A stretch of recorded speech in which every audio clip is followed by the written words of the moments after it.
Well, and welcome back to this week's Wowhead Weekly News Recap. This week we actually have a lot of announcements. Basically, so Season 4 launched this most recent week. On Tuesday for NA, Wednesday for EU, Thursday for some other people. The new Season 4 has launched. There's some gearing stuff that we're going to be talking about with Season 4 launching. On top of that, Blizzard has announced that the Darkheart patch is going to be happening on May 7th, and the Mist of Pandaria remix is going to be happening on May 16th. And so May 16th is, for those who don't know, a Thursday. Basically, this is going to be a global launch of MOP remix, kind of similar to what they do with, classic launches or like season of discovery seasons. They're going to be doing a global launch of MOP remix, which is kind of interesting. For Darkheart's not a content patch. It's like a storyline based patch. And so there's not going to be any, brand new content. There's no new season. There's nothing necessarily coming with Darkheart in the form of like, real content. But in regards to like the storyline and story progression, that's going to be happening on May 7th whenever Darkheart is released. On top of that, we've had some news about Cataclysm Classic, as the Cataclysm Classic pre-expansion arrives April 30th, and the real expansion launches on May 20th, which, if you can crunch the numbers, that's just a couple of days. That's 4 days after MOP Remix launches. So we got a lot of content on the horizon with Season 4 being launched today, Darkheart coming out early May, MOP Remix coming out right after that, and then Cataclysm Classic launching right after that. It does feel a little bit congested with the amount of content, but I think that it's better to have more content than to have too little content. It's gonna make my decision to play MOP Remix over Cataclysm Classic even much easier, as I'm going to continue to play MOP Remix and don't really have any desire for Cataclysm Classic. But it's a great time to be a WoW player. You're gonna have a lot of content on the horizon, no matter what part of the game you necessarily play. So let's talk about Season 4 stuff, and then we'll talk about War Within Alpha data mining. So we've had other stuff that's happened as well. Of course, like I said earlier, Season 4 launched, but then there was a pretty large War Within Alpha patch, and we can kind of talk about the stuff that we saw in that as well. But first and foremost, let's talk about just all the stuff that we've seen in Season 4. And I think probably the best way of starting is talking about some of the stuff that's not working in Season 4. Basically, some residual damage effects from like Evoker and Rogue, I think, were the ones that were like the most well-known. So residual damage effects bugged in Awakened raids. Basically, there's a lot from Dev Evoker that's not doing damage. Like their tier set, instead of doing, I think the number was supposed to be like 16% of their damage, it's doing like 4% of their damage.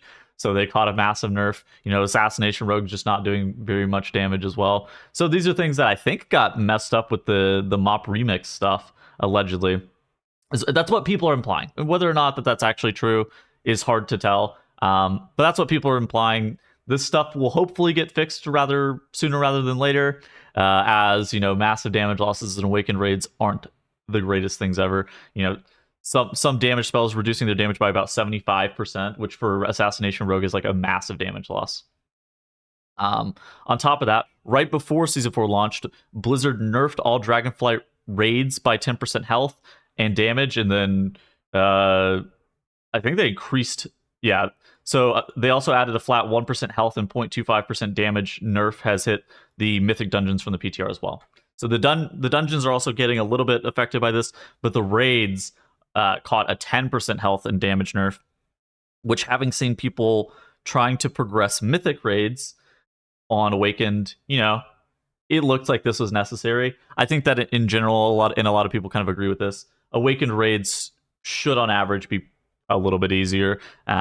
This, especially with the cadence of you have one per week, this isn't something that you should necessarily spend a ton of time progressing to be able to get the content or get the rewards that you're looking for. For the Mythic, from what I've seen, Mythic is really, really challenging at like 500 item level, but once you get up to 528 or you start reaching that gear cap for the patch, the Mythic raids should be relatively easy, especially with all the gear checks being very trivial at that point as well.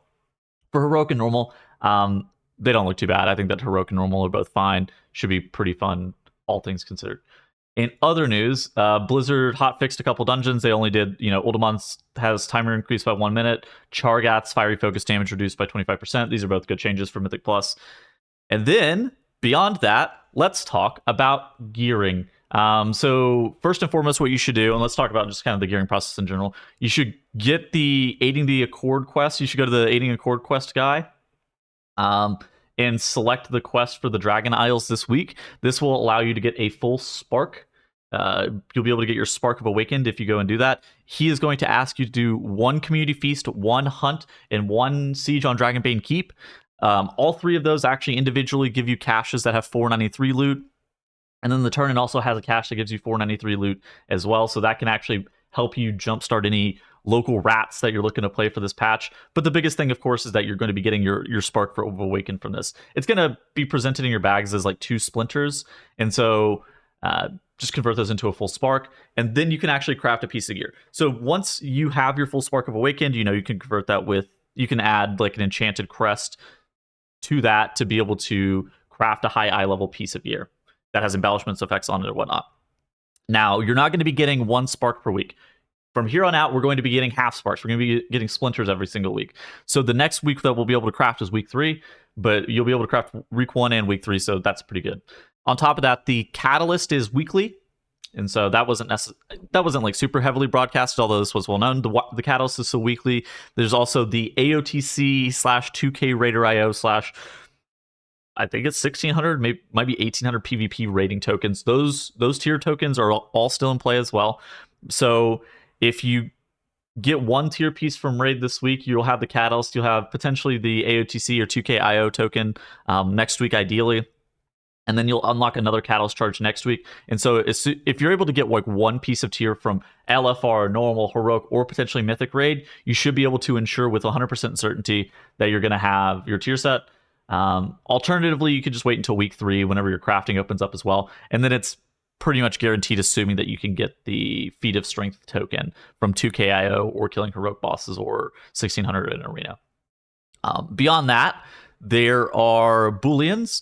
The bronze booleans are, you get 1 per week. You get to buy deterministic loot later on in the patch with them. The deterministic loot does cost 2 booleans. It shows up and it's like 505 item level, but it's 0 out of 12, so you're able to upgrade it all the way just using a bunch of your crests and whatnot.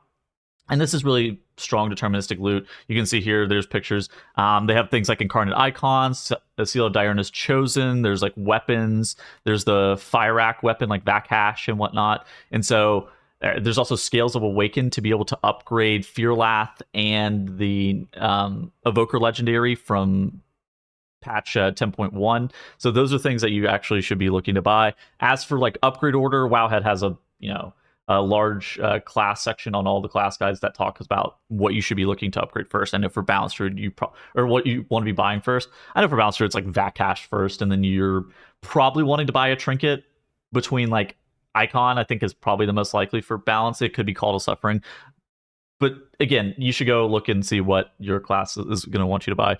But you can get 1 boolean per week. So next week, you'll be able to purchase something that's deterministic. That'll be awesome.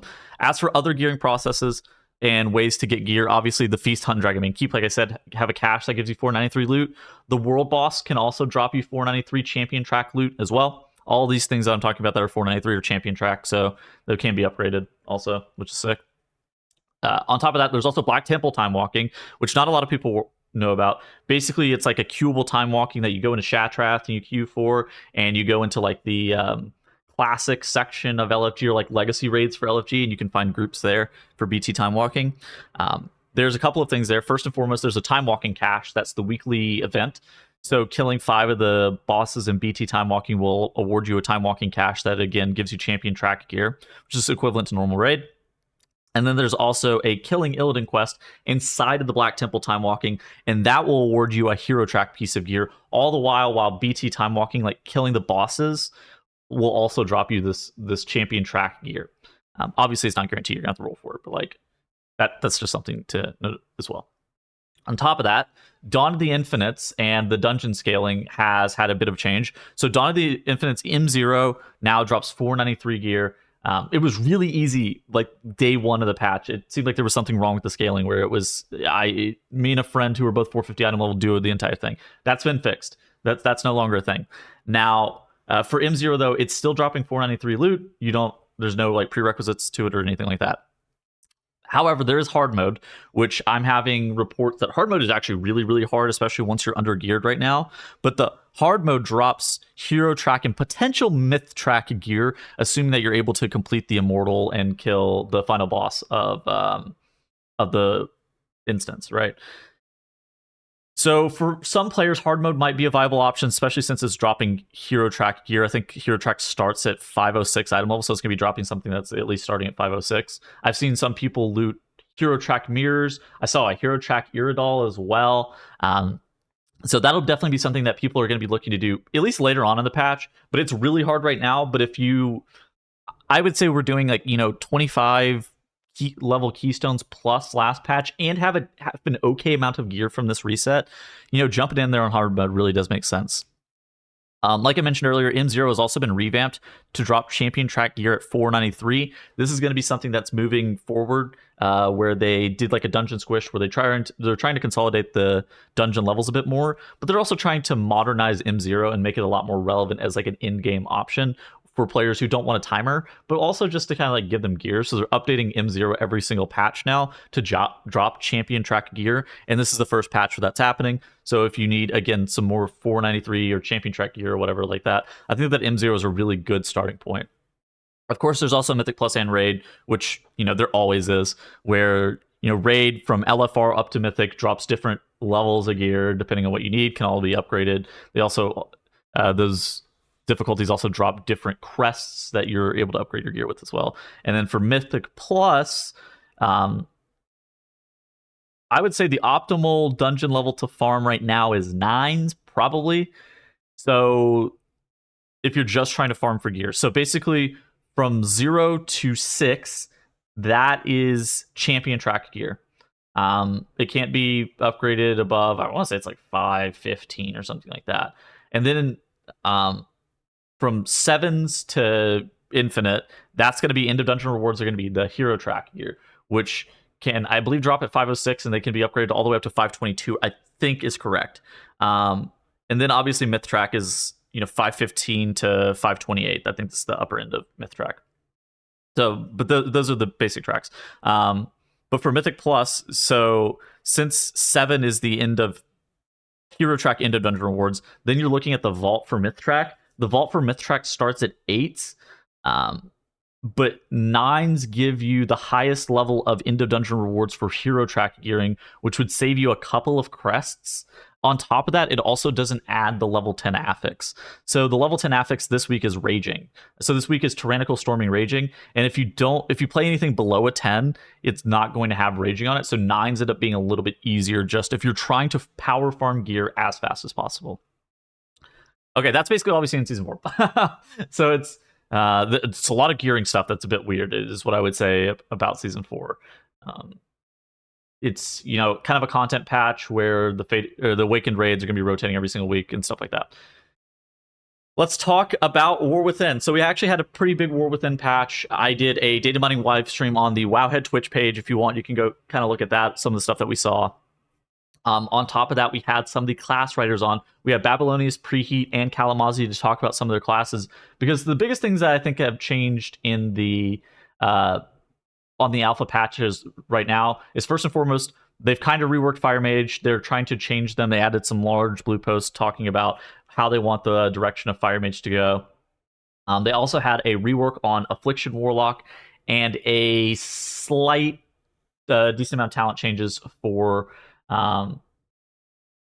Windwalker Monk as well. And so I got some of the class writers to talk about that. You can go check that out on the Wowhead Twitch if you want the in-depth breakdown. But those are the biggest things that are happening. On the alpha, there was also Havoc Demon Hunter got their other hero talent. So them and Venge have 2 hero talents that they both share together. Havoc got their other hero talent. I talked to Shad. He said that it was a little bit better than the last one. He didn't necessarily elaborate too much. I think he was a bit busy whenever I was trying to track him down to talk to him a bit.